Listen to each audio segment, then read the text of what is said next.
ఊరి ప్రజలు ఏమనుకున్నా నాకు అనవసరం. చెడ్డవాళ్ళెవరో మంచి వాళ్ళెవరో పాండురంగడికి చాలా బాగా తెలుసు. అన్నం పుణ్య ఎరుగుని నా చిన్నారి మనవరాలతో ఆటలాడుతున్నావా? నీ పాపాల చిట్ట పెరిగిపోతోంది.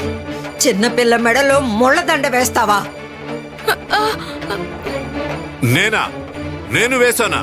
తక్కువ మెడలో ముళ్ళదండ నేను వేయలేదు, తనే స్వయంగా వేసుకుంది. అడగండి.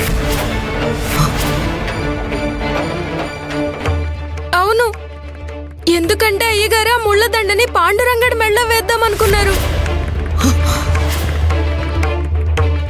మీరు చెప్పినట్టుగానే నేను తులసిమాలని సిద్ధం చేశాను. త్వరగా తెరవండి, గుడి తలుపులు తెరవండి.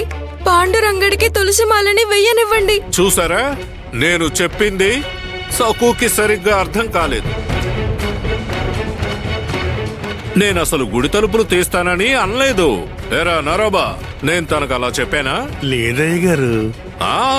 నేను తనకేం చెప్పానంటే పాండురంగుడి మెళ్ళలో తులసిమాల వెయ్యనిస్తాను అన్నాను, కానీ గుడి తలుపులు తెరుస్తానని అనలేదు.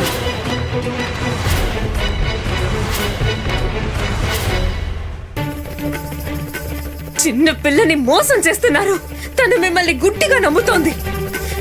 మెడకి అన్ని ముళ్ళు గుచ్చుకుంటున్నా కూడా నొప్పిని మంటని భరిస్తూ తులసిమాల సిద్ధం చేసింది. ఇప్పుడు మీరు మాట మారుస్తున్నారు. తన అమాయకత్వాన్ని ఆసరాగా చేసుకుని ఆటలాడుతున్నారు. రే దుర్మార్గుడా, నీ ఆగడాలు మితిమీరిపోతున్నాయి. నిన్నిక్కడికిక్కడే నరికి. అమ్మా, బామ్మ, మీరు అనవసరంగా గొడవ చేయకండి. నన్ను పాండురంగడి మెడలో దండ వేయనివ్వండి. తులసిమాలని వేయనిస్తానని ఇందాక అన్నారు కదా మీరు. గుడి తలుపులు తెరవకపోతే నేను ఎలా దండ వేస్తానో చెప్పండి. అది నువ్వు పాండురంగడు చూసుకోండి.